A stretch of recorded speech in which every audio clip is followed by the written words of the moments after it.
பொதுவாக அனைவராலும் அவ்வளவு எளிதாக திருநீறு எடுத்து நெற்றியில் வைக்கும் பாக்கியம் கிடைப்பதில்லை.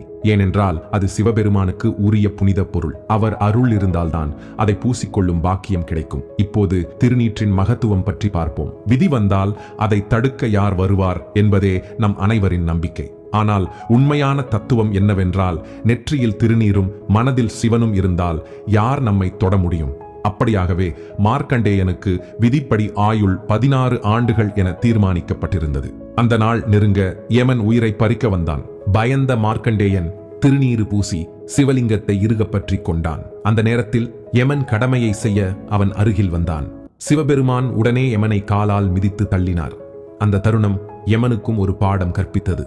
அதன்பின் சிவபெருமான் தனது தூதர்களிடம் கட்டளை பிறப்பித்தார். நெற்றியில் திருநீறு பூசியவர்களும் சிவநாமம் சொல்லிக் கொண்டிருப்பவர்களும் இருந்தால் அவர்களை விலகி செல்லுங்கள்.